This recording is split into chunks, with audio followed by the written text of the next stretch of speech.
what they do. Oh, sorry. Just now recording? Okay. Yeah, hi, sorry. So, anyway, those of you guys on Zoom, same thing. If you can just, chat in your questions, Eva will be able to let us know what the questions are so that we can ask them. So really, without further ado, I'm just going to kind of turn it over to these guys, and we're going to just answer as many questions as we can and go over some few important things that are out there that you should know about. Okay. Awesome. How's it going? You want to? So I'm Michael Smith. Who are you? I'm Michael Smith. So I'm a designated broker and one of the brokers. And, but been with the company since inception here. We wanted to create a real estate company that was going to be a big competitor with the big names in the business, and so we're already well on our way. And a lot of that has to do with you guys as our agents. So we're happy to have you guys be with you. And then if you want to kind of introduce yourself. I'm Michelle Roden, native Arizona, and I have been in real estate for a little bit over 20 years, like Michael said. I have had my own brokerage for the last 4 years, but when Michael asked me to sit down with them and talk to them about Barrett, the reason why I really was involved with vision that they have, commitment to their agents, collaboration, just education, everything you guys are doing is really good. It's exciting to so there's no silly questions. I mean, it's really important to understand every aspect of your deal. Every deal is different. And so we just really want to make sure that you know that you can reach out to us at any time to help you and to collaborate and come across something that you're passionate about. So yeah, so today we'll just chat about a couple different scenarios that come up or questions and all that. So. Yeah, so everybody. What's that? Someone had. Hey, Ralph, if you real quick, hang on, sorry. There we go. It should be good. Good. So we have a packet. So we're going to go through some of the issues that we handpicked out of the AAR, website, as well as we'll go over these, but then we also want to open it up to what you guys are seeing, any questions you guys have, any concerns, any problems that you guys have been encountering that we can answer. If we can't answer it, we'll get you an answer to it. So did want to start off with a little bit of kind of started this last time and wanted to start with kind of what we're seeing in the market. February and March, well, I want to give you January through March's sales as far as how many units sold in those months compared to last year, just so you guys can have an idea. So last year in January, there were 6,806 homes that sold in 2022. In 2023, there's 4,265. So it's 2,000 homes less than last year. However, if you only focus on 2,000 homes less, 2,600 homes less, you'll miss that there were still 4,200 homes sold, right, in January. So that's still a large amount of, if you could have 10%, 1% of that, everybody here would be happy as a clam. You know what I mean? So then it goes to February, 7,500 in 2022 versus 5,500 in 2023. Okay. March of 2022, 9,500 homes versus 7,400 homes this year. So the trend is about 2,000 homes less than last year. However, we still sold 7,400 homes in the state of Arizona that's just this is the ARM list. So that's just 7,500 homes. That's a great number. Yeah, I'm almost curious as to what Barrett done. Yeah, so we done. So at Barrett, where we sold about 26 homes. In February, it's about 28. In March, we did about 50. So we doubled from February to March. What do you think made that change? Well, our agent count came up, you know what I mean, but as well as the market picked back up. You know, we saw a lot of homes going under contract that were listed from December through March, or through December through January, that weren't moving, you know what I mean? They just kind of were sitting there. It was November through January. It was a little rough. Yeah, definitely agent count. We were up 25% over 1 month, right? From agent growth. Literally, we hit 100 agents in February. We were 125. We actually 127, 128. Lost a few agents, gained a few agents, so 25 agents 1 month. But the other thing I think is we have been focusing a lot on the training aspect of things. We've been working with a lot of the agents, a lot of new agents in the room have already closing deals. So we've been focusing on some of that. And so we're seeing some of that right now. Agents are getting busy. I mean, inventory is still a little low, but it's still not bad. I mean, the inventory count is still up there. So this is the market. This is the season. So we know that real estate's going to be busy pretty much from here until probably July. It's slowing down again, but that's the prime season right now. So I think agent count, along with the training, along with the things we're going, is really getting our count up. This year, for this month closed, they're still, I think, on pace for what we were last month. So, yeah, I mean, we're doing good as a company. We got 10 more agents coming this week. We have 6 coming Friday. We have 2 more coming. These are all producers. So the ones that are coming, you're going to see hopefully our listing count rise as well. So 2 agents that are coming, they do over 50 transactions themselves. So the other team coming over, they're doing over 50 deals as well. So our agent count going up, production's coming up, listings are coming up. So you'll start to see our numbers. Yeah. And one thing, you know, obviously listings are key to have, right? So we can leverage those, we can use those to hold open houses. We not only we can sell that, but we can generate some more buyers. We are seeing, you know, more on the buyer side. Our company has more homes selling on the buyer side, but obviously we want to get more listings. We want to be able to have more that we can leverage for you guys. Well, it was a good sign that just a couple of weeks ago, when you looked at our listings, when I was helping a bunch of agents open houses, we had over 44 listings or something like that in there. And there was at least 11 or 12 houses that you could actually set open because they were active. But then you look last week, there were only 4. So you could see that just in a couple of weeks' time, everything is the market, it's getting active. Yeah. We're buying. Things aren't sitting as long. Anyway, just something to give a little bit more of, you know, it's not the gloom and doom of, hey, interest rates are terrible. You know, it's, hey, things are still moving. Things are still selling. Yeah. A lot of influx in Arizona still. Yeah. Businesses growing, and even though the rates are a little bit higher, I would tell people it's for every $1,000, what is it, like $67 extra in your monthly payment. So, you know, 10,000 extra, that's $60 extra.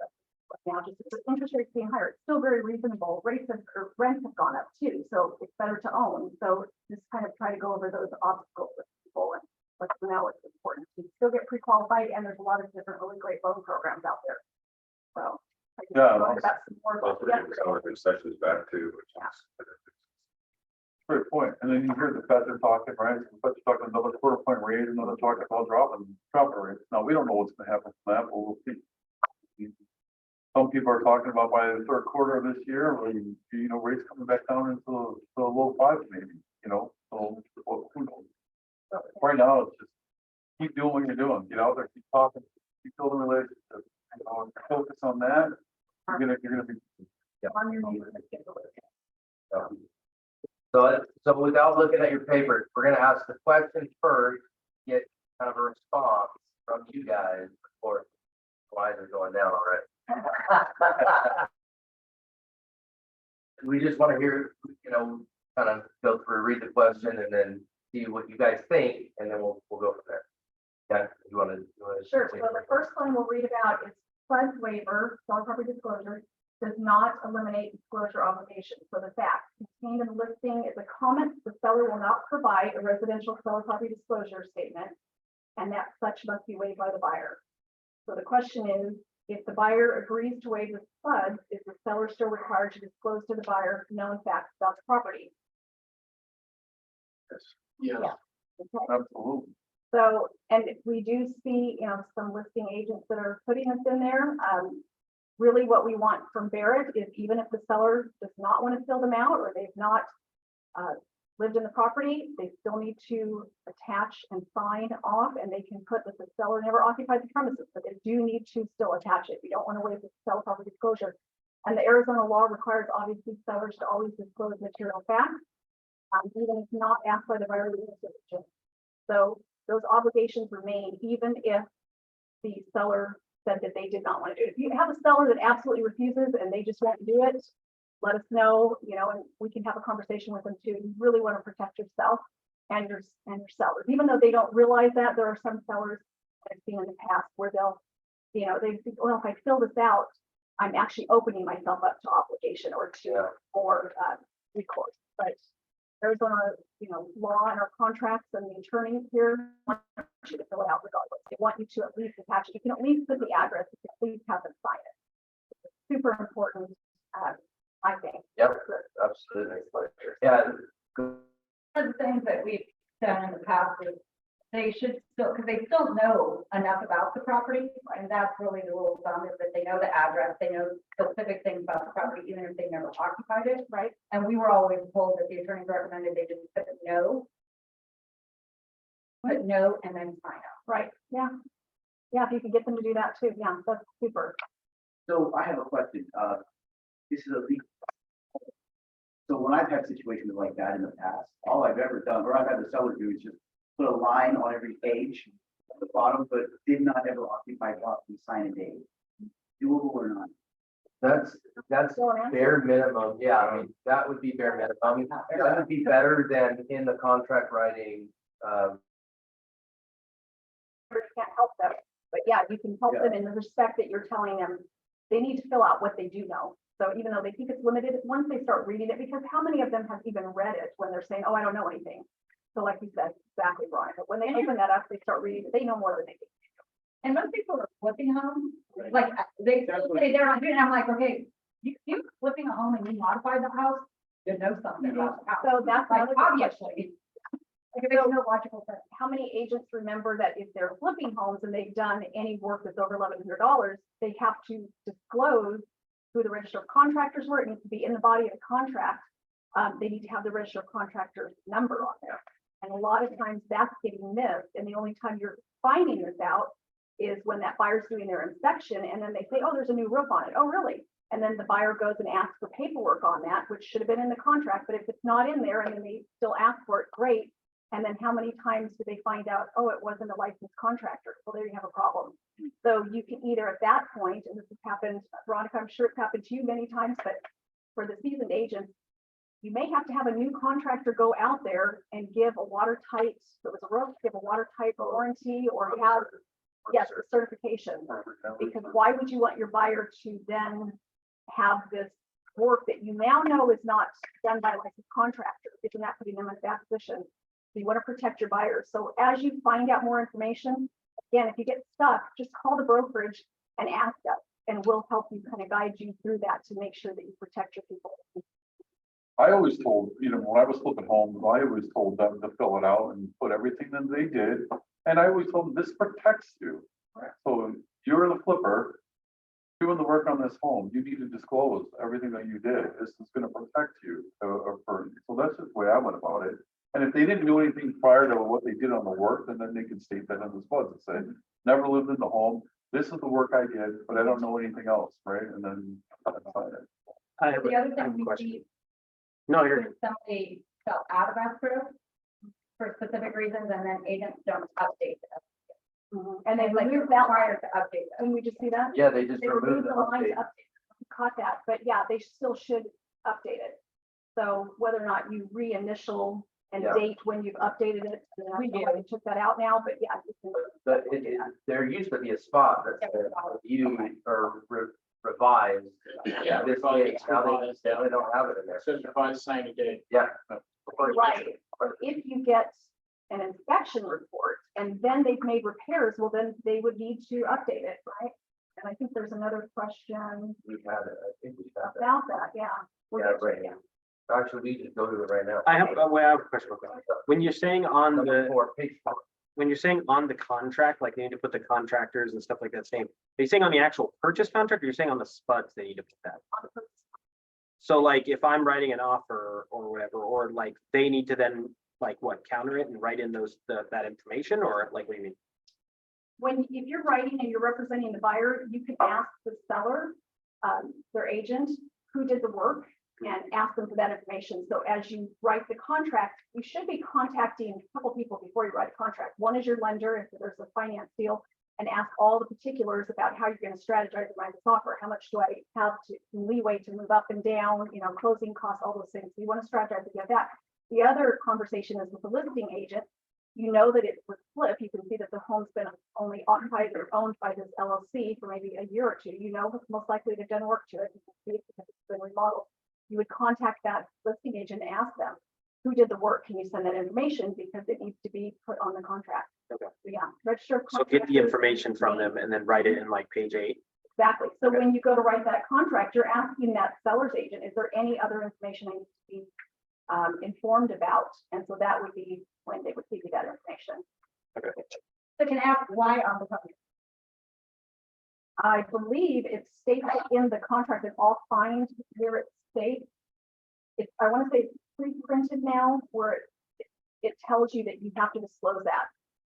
So, See, I thought it was just during an inspection period that they have to disclose all that information. So I'm just asking. if yeah, I would all have that on the the contract, so I background just- Yeah. All the way up, that's exactly where. In the contract, I would say in the body, because in your BINSR, what if you don't do an inspection period and give a BINSR? Or you don't have to give a buyer inspection report, but you have to disclose that. So I would say do it in the contract because that covers you and you don't forget about it. Because you know you have to do that. But I'll look and see where it references the why and where it says. Yeah, just we're required required to done why I put it in the contract. So yeah, why I can't address it during inspection period. Otherwise, it'd be an addendum because most likely. In the. They could in put it in the inspection spuds. Yeah. That's what I'm asking. Yeah. Not in the- Okay. Yeah, if it's thought about it, fine too, yeah. No, you Okay. could put it in the SPUD. I would, again, We're talking listing stuff. So you're saying if we have a listing, but when they sell, it says that the buyer, the seller has to tell them, and I'll look for the verbiage, but I believe it says that the buyer is supposed to know. So how would the buyer know? I mean, I guess if they do sign off on the SPUDs, you're right, they're seeing that, but but we're required to give one, Yeah. and if not, we're still required to provide the information. right, I was curious, because I've never done it on a. Yeah. Offer. Yeah, I've never wrote it on there. Normally get the spuds and I have them sign the spuds. Did it wrong. no, but I just make sure. I need more, it's like it's longer than 28 days. This is new to me. Yeah. No, I'll look and see where it notes it, but yeah, as long as, if it's in the SPUDs, that's great, but yeah, I would always just make sure that everyone's aware of it. So what kind of verbiage do you want us to put in on the contract? Just all parties are aware that the roof was completed by such and such company, and this is their ROC number. I believe that's all that you're mandated to state. Who and what was. The only thing I would be cautious with that is on the lending side, that could open up a can of worms if you have financing. So that's why I've never seen it on an offer itself. What do you mean? Because normally you're not going to give any of that information. And if we write it in an offer like that, a lender will look at that and then start questioning what happened there, and they could potentially want to see. Yeah. Question, ask that question to the lender then. And Well, just, yeah, yeah, I'm saying like. yeah, that's a good question. I've not seen. So I would that ask right. Sometimes they'll come back and say, hey, if it was, you want a receipt for the roof surge. Yeah, Right. so I'm saying is be cautious and talk to your lender, like I'm saying, I have it, just to make sure how they want it. I know we would want it on. I'm saying, I don't tell my lender anything about any repairs, anything, Yeah, No, yeah. because that is not her or his situation, but you gotta keep it up there. I'll deal with it on my end. Yeah. Perfect. All Yeah, right, feel this one, no, just to make sure we're doing Let's go to after a sale is canceled, can another buyer access the home inspection? What do you guys think? Well, you can, but you shouldn't. I think it's disclosure. And it's better because there's a lot of components. Or no, the fire. I heard that because the buyer pays for it, it's that buyer's thing, so it doesn't have to be disclosed to the next person. So you are to send with the vendor in the contract, it says the buyer is to send the inspection report to the seller. Well, So yeah, they have to, whoever did the inspection has to provide that to the seller if they're gonna cancel. yeah, Or if they're gonna ask for anything, And then this one, if it's canceled, is the next buyer. gets a right, copy of it. yeah, that's right, that's right. So let's read through it. So then you want to do that one? Yeah. During the inspection period, the buyer obtained a home inspector who produced a written report identifying a property defect of which the seller was previously unaware. Pursuant to section 6A of the residential resale real estate purchase contract, the buyer must provide the seller with a copy of the inspection report and then timely cancel the purchase contract based on the results of the home inspection. Thereafter, the seller entered into a contract with a new buyer. The issue, must the seller provide the buyer with a physical copy of the buyer's home inspection report? The new buyer. The new buyer, yeah, the new buyer with the previous buyer's home inspection. yes, I noticed that. That's what I thought. I thought it'd be no, but Yeah, Well, correct. You have to So update that. the answer is no. Although sellers have a duty to disclose known facts materially affecting the value of the property that are not readily observable, the seller is not obligated to provide the new buyer with a copy of the first buyer's home inspection report. In fact, the better practice is for the seller to update their seller's property disclosure statement to ensure that it includes the information contained on the inspection report and then provide the updated SPUDs to the new buyer. Although Arizona statute does not preclude the seller from conveying the actual report, doing so may lead the buyer to rely on that report and not obtain their own independent inspection. Since the first home inspector owes no duty to the new buyer, it is best for the buyer to obtain their own home inspection. So saying best practice, update the SPUDs, right? And you don't have to disclose it. Now, if you talk to your seller and he wants to, then you can, right? But And there is an indemnity clause in a lot of the home warranties that say if you do share that with another buyer and there is recourse later, you can be held liable for that. So that's really the other reason why you want to be careful about giving it physically to them, but Veronica's point too, you do want to update the SPUDs, you do want to disclose the information, but physically giving it can cause an issue. So we did on our last one, we haven't updated, but because there was so much on there, we did it. They decided to provide it, but we made it very clear that we recommended they still get their own home inspection. Yeah. Because it was a matter of like a month or so, but a lot of stuff can happen in a month. So they should never like use that home inspection, so we just provided it. Right. And then they did their own and they just compared them. right, But then the question was, what actually is opinion? Because that's what my fellow was asking. He's like, well, this wasn't even accurate, but I still have to disclose it. I'm like, well, the only way we still have to disclose it, but if it's different, then we need to find somebody to tell us it's different because they're probably an app. Well, in some It inspectors, turns into a vicious cycle. yeah, if they don't understand something, they may give an opinion that isn't accurate, and the sellers are going, no, this is how this works, but yeah. Over explained by the sellers is better. it's always, when you're representing a buyer, they'll go, why don't the seller pay for a home inspection? You guys may have a buyer that says, hey, I don't want to pay for a home inspection, I want the seller to pay for it. It's a conflict of interest, right? The seller can hire somebody that can then hide certain things on their inspection report, right? So the seller's best interest is to pay somebody that's going to hide something. Whereas if the buyer pays for a home inspection, now the inspector is working in the best interest of the buyer. So very easy to describe that to your buyer if they have a problem paying $400 for an inspection. Look, you want to pay for your own home inspection. Absolutely. So just to say, the last thing, good, on the inspection, we're constantly changing inspection reports. Because our agents don't realize that the inspection reports are due upon receipt, not with the vendor, right? It's due upon receipt. And so once you receive them, you should be automatically forwarding those to the other agent as you receive them. So like we get well inspections, all these different things, and as we get them, we forward them on. Yeah. And then we still attach them with the vendor. But people don't realize, like, they try to hold them all, we're waiting so we can prepare our sellers. And it's like, yeah, I don't want to wait and have you give them one huge prize with 50 inspections at the end, that way they can start that guess.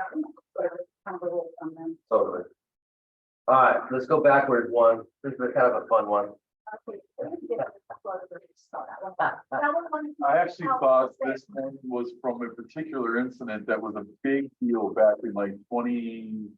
I don't know if you remember, a particular agent was very high profile out there. He's a big social media person and he got caught as an agent, skinny dipping in a listing that she was at. Oh, my God. And I thought, as soon as I read this, I thought, I wonder if it was from that incident. Provide the name, provide the name. Wait, this is an actual disclosure? Yeah, neighborhood kids. So during the listing presentation, seller asked if he must disclose to the neighborhood kids sneak over his fence, smoke pot, swim naked in the pool. So issue, does seller have to disclose to the kids sneak over his fence, smoke pot, and swim naked in the pool? Yeah, material fact to me. Yeah, you definitely want to disclose. So anything that's a material fact, and how do you know what is or isn't, so just disclose. So just train your sellers, always disclose, train your buyers, due diligence, these are your responsibilities. And that's the thing too, is making sure every time you send over a document to your buyers or sellers that they understand what it is. Make sure you read it through with them so they understand their responsibilities during this escrow time. They have a lot of work to do. You're helping them, but still have responsibilities. So here's my little issue with that, plus the other things that we can shouldn't disclose, like AIDS patients or murders and things like that. They go, man, I'm not, it's stigmatized, right? Well, guess what? The kid's coming over, that's a stigma too. And what buyers would be like, sure, I'm cool with that. Yeah, why not? I mean, it's gonna be an issue. So I'm like, why disclose that, but not the other thing? It's never made any sense. So maybe somebody here smarter than me can. A conversation to have, I agree. There's Yes. some houses, some of those neighborhoods where they had the shared little fence because two neighbors that were family used to just go back and forth in between the yards, and everyone was friendly. Well, now you got a couple years later and buyers, yeah, you see that a lot. We got it, all our neighbors. Yeah, everyone just. Yeah, so I mean, the thing, let them know, put a lock on that because you don't want the kids coming over and work. They're a big dog. I mean, it's just something to disclose. It doesn't seem like it's a big deal, but yeah, he was one of those. That is a good point, though. That could be a stigmatized. Totally. Yeah. I mean, you could have a case. Going to house to my buyer, and then going, yeah, it's a great house, let's make an offer, here's the studs. And they're like, yeah, it's cool with Friday, Saturday night, get over and get out of it, get naked. Oh, man, it's not gonna work that way. I mean, they might want to buy the house. Yeah. Hey, if Epstein's buying the house. That might be a benefit. Jeffrey Epstein, like, the. Oh. Yeah. We kind of. Oh my God, Epstein, let me talk about it. Okay, Michael Jackson. Sorry. Michael Jackson. I do have a question now, near where, if a pedophile lives next door, you can't say anything. I'm like, come on, man, I got kids, everybody here has children, I'm not you, but you should say something anyway. The point is, like, if you have to hide one thing, this is like way smaller on the scale of disclosure, let's be serious. I'm just picking on this, but I'm like, I'm not I convinced. think you want, I take it the other way. On the back end, I always advise my clients, you have to defend this. All they have to do is allege. So if you don't disclose up front, then you're gonna spend a lot of money on the back end trying to defend this act. If there's any question in your mind, except for the specifically excluded items, just disclose it. Why not? I mean, it's, because all they have to do is accuse and then file a suit against you. Then you're, thousands defending that. So. I do have to keep like. Versus saying, it's closed right there. Yes. Close, we tell the people, close, much stuff to do. Walk away.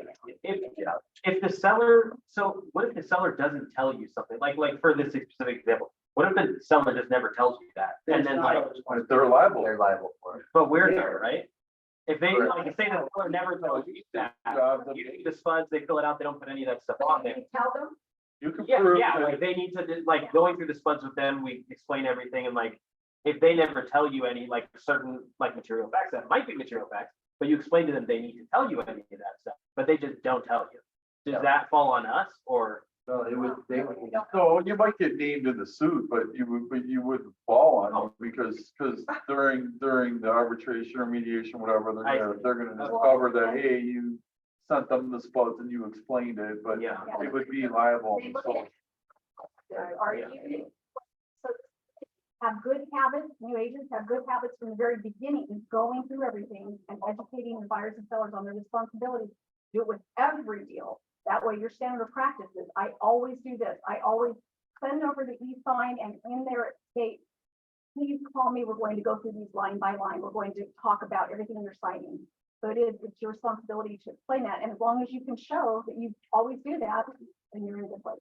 Okay, all right, Yeah, I'm you're not sorry, I gonna- don't mean to keep harping on this, but I just have a different. I'm like, I don't want to disclose anything. No, look, I think as a, whatever, that's a different, I'll get back to you later.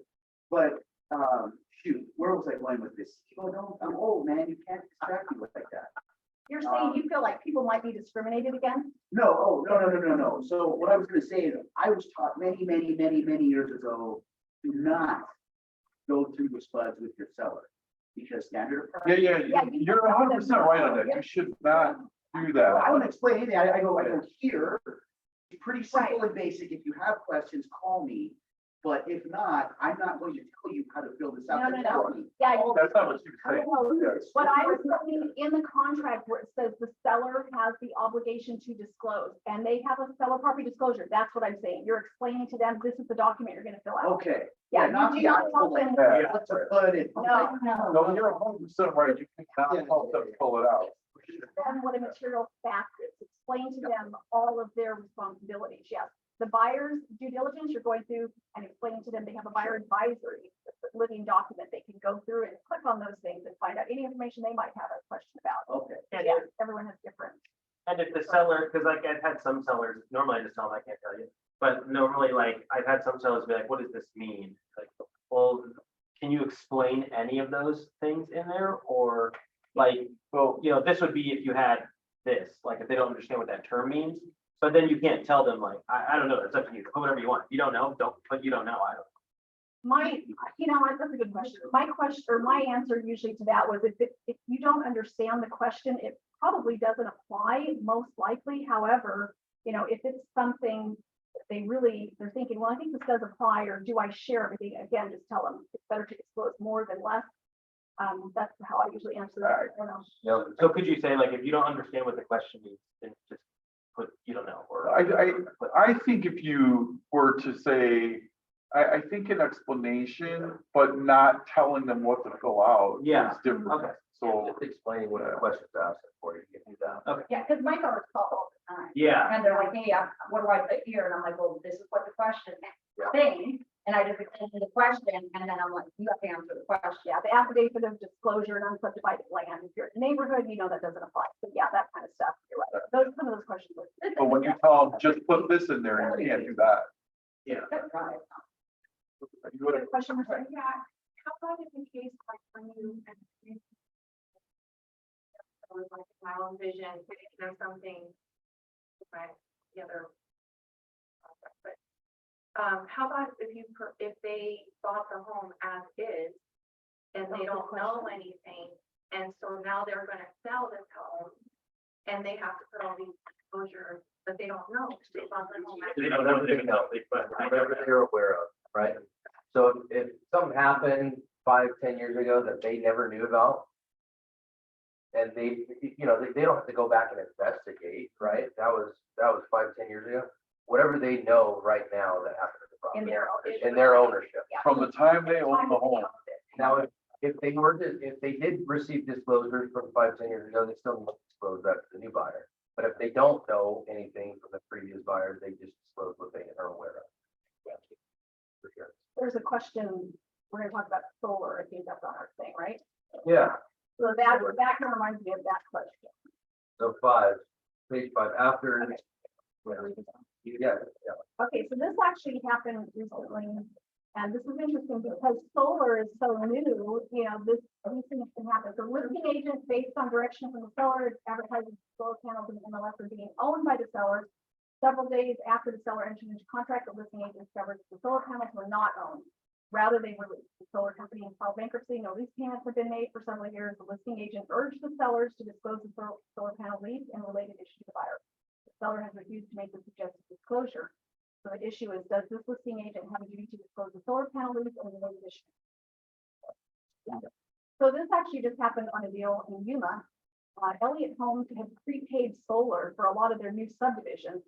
Some of those subdivisions are getting right around that 20-year, timeline. So those prepaid solar leases, you're thinking, okay, what's going to happen with that? So there was a deal where the seller thought that their solar, when they purchased the home, they were told it was owned. They never made a payment. They didn't understand that it was a prepaid lease. So when the seller went to sell, and we're asking for documentation on the paperwork showing that it's owned, they have nothing to show. They weren't given anything. So this owner jumps up on the roof and is looking for a tag or something with some contact information to find out who this company is. They're in the garage, they're looking everywhere, cannot find anything at all. Call back to Elliott Homes and ask them, do you have any paperwork? Do you remember who the solar company was? It's about 15, 16 years ago. And so now soon come to find out that it is a defunct company. So what happens? Well, on your solar lease addendum, it states owned or leased. So technically this would be a lease. However, what do you do with all that information? Close every bit of it. You just share it to the new buyer, because this is what you've now found out. And that new buyer has the right to know. And what's going to happen if someone will knock on the door and, maybe have bought that company book of business and ask them to re-up those solars or whatever.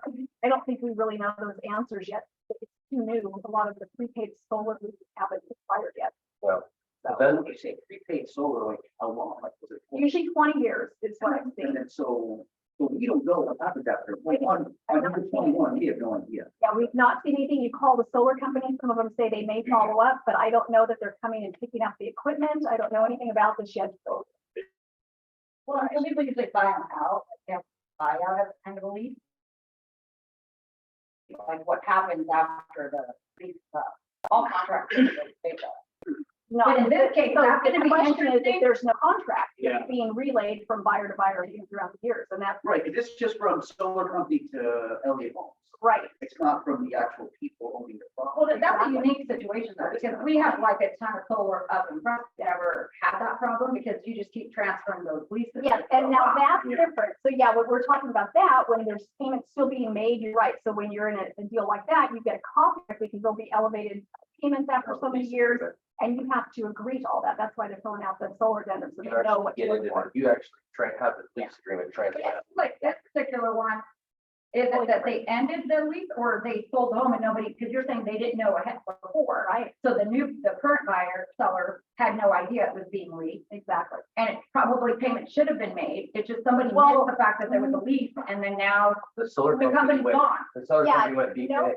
But in between, there's what is gone now. So that's like, I'm interested to see like how that And, plays and out. no payments were needed in this timeframe, because the 20-year prepayment has been made at inception of the construction of the home, and the 20 years hasn't hit yet. So there was no one in default of payments or anything like Okay, that. so it's all prepaid. Yeah, it's all prepaid. So now it's the next person coming in, you need to disclose that, because who knows what's going to happen on that. Let's say year I'm a new 21. buyer, I'd be a little like, what happened for 5 years? Why? Yeah. You know? Yeah, I know in California, a lot of the Really new not construction has to come with They're- solar. Maybe they're doing like the prepaid thing too. What And happened? then those people don't even know. The new solar, or the In new homes California. in California have to come with solar. So, but I wonder if it's tied in with the price or if it's that prepaid thing too. 'Cause I know that was relatively new a couple of years ago in I'll be California. interested to. Why It's would different they? option when you get them. Yeah, That's what buy it out. Yeah, that's what I mean. But if they're doing like, because the government mandated it, they're doing prepaid, like, you have to pay for 20 years or something, instead of actually just buying it into the sale, that's it. Yeah, because this one I'll put it down. Like, I never signed a contract on that. Yeah, right. I don't know. Take it off my roof or leave it there. Get a new roof. Okay, Yeah, real quick, I mean, the second page, we skipped over it, but on your own personal, you're representing yourself, no, it's if it's if it's an estate. So if someone's passed away. oh, yeah, personal representative. same thing. So if someone passed away, they're a personal representative, they fill out a spot. They can still, As much as they know, right? exactly. It's always what Maybe you know. mom and dad did everything, they don't know everything on the property, but they know, like, they said, they know the address. Maybe they lived in the house when there was a water leak, you know, they may know, hey, mom and dad replaced the roof 10 years ago, I remember that. Whatever they can remember. I actually have a situation like this where the mom's 85, she doesn't know what's going on. Right. You know, and she's the power of attorney.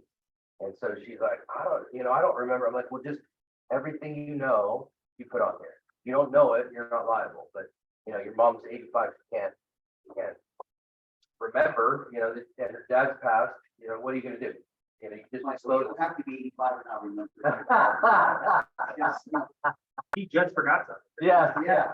Saw it live. yeah. What happens, Hey, what's up? what happens if the seller put something on there that they thought was done, but wasn't actually done? What happens in that case? Like, let's say they like in this specific example, let's say that at some point, you know, the kids thought their parents replaced the roof or something. And they put on the disclosure, yeah, but I'm pretty sure the roof was replaced in, 10 years ago. What if it wasn't? Well, the buyer has the opportunity to have an inspection on their own. Okay. They have the opportunity to go and do their own inspections, hire a roofer. If it's a material fact to them, they need to go and have those things. You know, if they don't know for sure, say, I believe if this could have happened or Okay. this may have happened, I'm not sure, but I would never say 100% yes, this happened if you didn't know. I think if they did disclose that they were 100% sure it happened, maybe it would be liable, but if you say we're not sure. Well, and if they, again, put their relationship and that they did not physically reside in the premises, but this is, as far as they know, you know. It always goes back to the buyer's responsibility to do their due diligence on everything, On everything. which is read through that FPDS, and that's why it's important that even on the buyer side that we tell them, make sure you read through that, because what I see agents do, which I is we upload the FPDS so people have it ahead of time, just so they know about the property, and they send it with the offer, signed with the offer, and I guarantee you, that buyer has never. Oh, yeah. And I was like, why are you doing like, And actually, remember, so when they're signing the seller property disclosure, it's saying that they received a copy of it, but during their inspection period is really when that buyer should take that seller property disclosure out again and go over it when you're doing the inspection at the home with the inspection gentleman or female that's doing it, because then that way you can say, if they had an issue here, and then you can follow up in the inspection, you see this issue, or has it been remedied, you know? Yeah. So yeah, I do like when they do attach it at the beginning though, because there are timeframes with the seller property disclosure and the, yes, and the loss and experience letter. And so people forget that because they think, oh, I'll send it over in a couple days, and then they forget or whatever. Well, that just extended the time that buyer can cancel.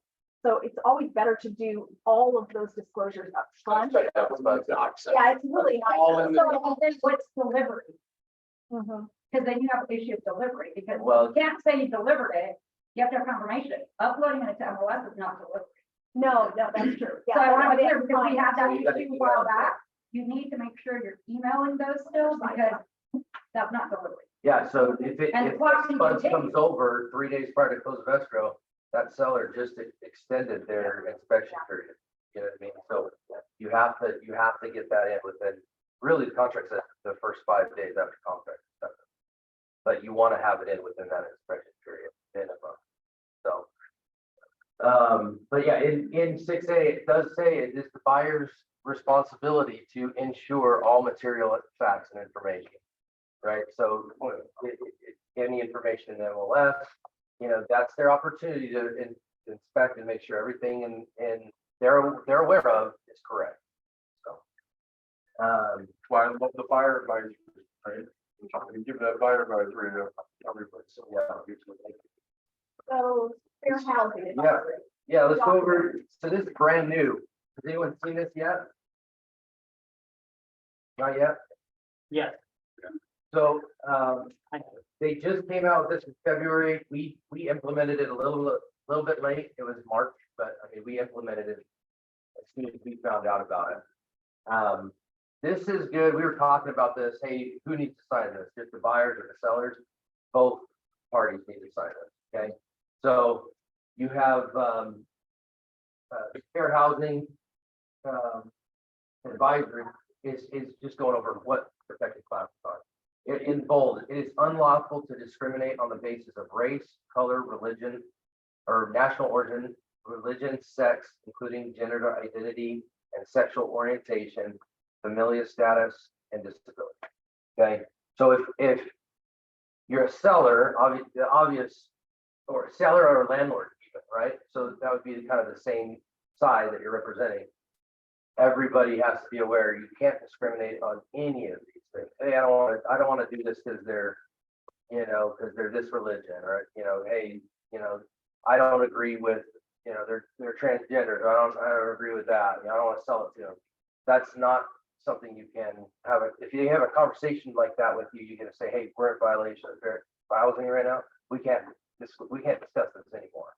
Yeah, have a spot in the listing. And when you're selling and you're writing up the document for the buyer to let them know these are your rights, you cannot be discriminated against. And, it's just important now for people to understand that this conversation, people are having. So, and it's scary how many people are having these kind of conversations. So I think it's great. I'm glad they put this out there. Yep. Yeah, so this is required on our office on all transactions, buyers and sellers. One thing I would say, for what's good for all agents, but if you're newer or a seasoned agent, get to know that purchase contract and these advisories like they're Bible. the Bible. But John, he would tell you to read that contract 50 times. Yeah. As soon as you know this contract inside and out, and you could go to the section, if you remember it's there, this is where I've read it, and you can reference, you're gonna be a huge service to your clients. They're gonna recognize that you know what you're talking about, because you can reference right away, hey, like, we can't do that because it's right here. And it'll take a couple hundred times, honestly. I mean, every time you do it, you're going to keep seeing more and more and more. And anytime there's an obstacle or an issue in your escrow, you're going to go back and read that again. And you're going to start remembering, oh, I remember seeing this. So that's good. I mean, you need to keep just getting sharper and sharper. And sometimes the contract bites you and you never forget it. You're thinking you're going down one path, and then it's like, oh God, how did that happen? A perfect example is, anyways, there's a lot of examples, but Just don't wait till there's a problem. Yeah. Learn it. yeah, you want to know. That to me hurts. Yes. Do you want to know this contract inside and out? All right. So the last page. Yeah. So last page, I received this from the White Mountain Association of Realtors. It's all about land fraud or land deed fraud. So vacant lot or land. Someone, it's like the classic Craigslist. Yeah. Scam, right? Someone that's from out of the country, they can't meet you, they can't talk to you on the phone, they can only discuss things through email. I'm the seller, I need to sell this as quick as I can, please help me out, and so if you're coming into a situation like that, be aware, if you listen to your gut, like, hey, this sounds too good to be true, it probably is too good to be true, and so, but land, specifically vacant lot and land, is on the rise for fraud right now. And we were just talking the other day, remember maybe even here, it's not just outskirts. People are getting exact lot numbers, locate, everything, it looks almost legit. Everything can be found online right now, everything, you've got county assessors, you've got Zillow, all these different websites that are out there, everything's out there on the internet. And so they're pretending to be the seller when they're not. They're coming to you, and so you have to have, for sure, call them on the phone, talk to an actual person, make sure they're legit. And then also it has a bunch of red flags on here and preventative practices. So red flags, unencumbered or vacant land. So if it's a vacant land, it's a big red flag if they're coming to you, hey, and then the next thing, vacant parcels owned by the same owner for several years, non-local owners, low sales price, the seller claims to be out of the country for an urgent but believable reason. The seller needs to sell fast, story may pull at the heartstrings. You know, it's like getting those texts, hey, I'm out of luck, I need $10, you know, wire me $10 right away. The seller cannot meet the agent in person or connect with the agent for video via conferencing. Seller will only communicate via email and will not provide a mailing address. The seller uses the power of attorney or has documents purportedly acknowledged in the state or county limits. So, you know, this was something that went out by a title company. Obviously, the title companies are aware of this as well. But you guys, if you guys have a situation come up, just remember, hey, this, if it smells fishy, it probably is. Walks like a duck, talks like a duck. It's a duck. It's a duck. So duck. It's a duck. Don't be a dog. So what, any questions or anything we can help you with as a brokerage? How can we help you guys? Or is there anything that you guys have seen or want to bring up that we can all benefit from? Why'd you make that face like you? So funny, I got a wackadoo buyer that's in town, Barbara. Called me yesterday about the SPUS disclosure. She is selling her place up in the Bay Area and wanted to know if she needs to disclose that her downstairs neighbor is pregnant and going to be having a baby and that the baby may be crying. Oh my God.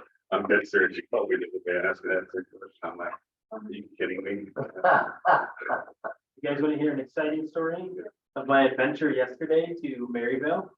I showed a property that we're Sealed carry. no, I showed a property that yeah, I know, right? I showed a property that we have listed for our fair real estate that we're renting out. And I was like, oh, I'll show this rental, you know, whatever. I got nothing else to do the rest of the day, so I'll drive over there. And then I get there, I meet up with the person who's looking to rent. We go in, I unlock the door, everything seems normal. House is like hours off. I'm like, oh, this is fine, you know, whatever, you know, there's one of the utilities on. Then I turn the corner and I walk down the hallway, there's a bunch of junk in the hallway. I'm like, that's weird. And then, you know, I have my client with me and I'm like, okay, let me go down the hallway first, you know, let me just make sure nothing's going on. But I keep hearing this like kind of like jingling, like a doorknob jingling. I'm like, I think someone's in the house. So then I walk down the hallway, I kind of like move this like toy car out of the way. I look in one of the rooms, there's a shopping cart. And I'm like, what the heck? And I'm like, oh, this is getting real sketch. And then I'm like trying to act so normal, like not freak out in front of this lady. And I'm like, okay, yeah, this is that room. So like, look at the bathroom, bathroom's destroyed. Like there's just junk everywhere. I'm like, oh God, this is about to get bad. And then so I'm like, okay. And I'm like, she's looking at me. Yeah, no, I'm like, no, this is, I didn't know what to do. I was like, so then I'm like, okay, and she's like looking at this one, at one of the rooms. And I'm like, there's like a back, the last room at the end. The door is shut. The rest of the doors are open. And I'm like, there's gonna be a person in this room. So then I'm like, so then I go, okay, let me like open the door. So I go and I grab the doorknob and I'm like, oh, it's locked. And then I like turn it a little bit. No, someone's holding the door shut. And I'm like, okay, we're just gonna not go in here. I'm like, and then I'm like, just act normal. There's not a person in here. So I'm like, oh, I think this door's locked, so we're good. We could just leave now. You know, and then the buyer goes, no, it's fine. I can unlock it. And she's like, no, and my kid showed me this trick. It's like one of those little locks. And I'm like, no, it's fine. Just leave it. Like, and then we go, and then I'm like, and then we go out, we leave, and I'm like, probably tell Michael that someone's squatting in that house. So I was like, oh my goodness. So I was like, It's in Maryville. So yeah, I was like, oh my gosh. Got with your client, so you don't get murdered next time? Yeah, I'm sure they were more terrified that we were in there than like, you know, than us being terrified because they were probably like, oh, Did you there's send stuff a out there. picture notice? Yeah, no idea. Most of us older people that grew up watching Dateline, we would have stopped the first room. Yeah. The toy car wasn't supposed to be there.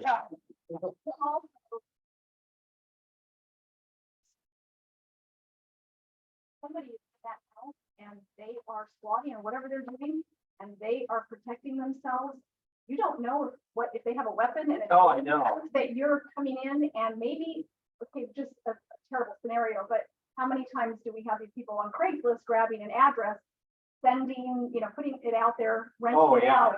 And that property could have been rented by someone falsely or illegally, and then you just walked in there Yeah. and put yourself in a lot of danger. So, yeah. And your client. Yeah, so Yeah. be super careful, and yeah, you do not need to go any further, just stop right at the So, beginning. Knock on the door loudly, open the door, whistle for the dog. Yeah, that's what it should, Because yeah. Junior's gonna have a dog there, and if they can't hear that, I think I that would probably go in myself, Yeah. wait here, let me check this out. even So- having right to go and having an appointment time as a female agent, I make a lot of noise coming in. I make a because lot you of do noise. not know what someone's state of mind is, where they're at, and it's happened to me before where somebody had broken in and there was a guy laying in the living room with a knife. What? We had a chair jimmied against the door and we couldn't get it open, and then as soon as we saw that it was Jimmy, we're like, yeah, we're not going in here. This is bad. So you call the police and you let the listing agent know. So, yeah. I called Michael and I was Well- like, hey, yeah, that place is destroyed and I think someone's in there. So, I mean, it can happen to rentals, but it also can happen to your listings. Yeah. Right. And Especially vacant. vacant ones, I have- what we see a lot on the top manager side, It was up 3 times and they're. Pick them out. yeah. Put them in. I was like, I'm ready to go. I don't have to A take lot- bills a lot of anymore. I don't take the Fraud happens with rentals as far as, the Craigslist thing, right? Hey, it's a $2,000 a month rental, but this Craigslist said it was $1,000.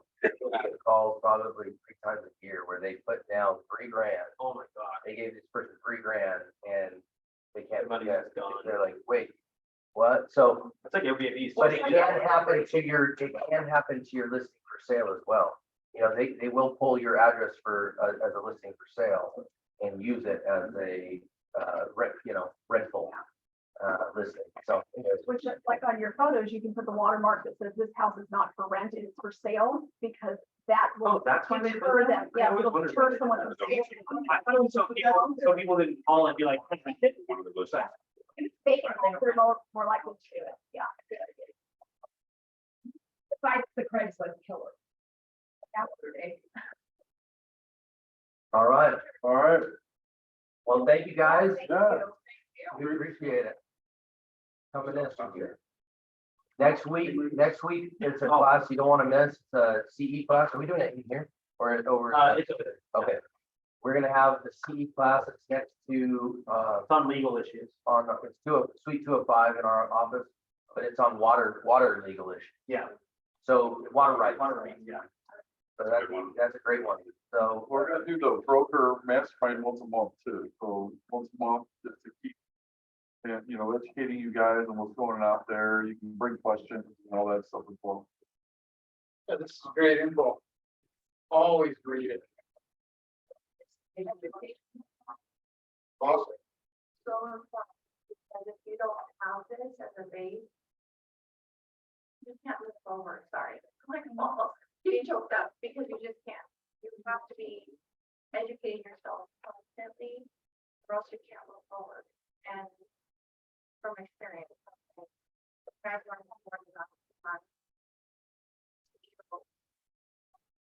Just to the whole crew that I'm able to like I feel like I'm progressing even though nothing still, I haven't made money yet, like I'm still taking steps forward. Yeah, don't ever be And afraid to I ask get questions. like, something that's tangible, it's for real, like I could actually. One share. For sure. And even next time you go to Maryville, call me and I'll loan you. Yeah. I do have a little pepper spray that I got from Sam in the car, but that's working. You know how we can't see her, right? Yeah. You know, I ask them, I always disclose, that. Yeah. Hey, It's not gonna work. very It's input. 45. Yeah, I know. Hey. all right. Well, good luck, guys. A lot to home. See you later. Oh, wait. So I'll see you tomorrow. All right, Jim. All right. It popped up there. You guys know. Oh, jumping off now.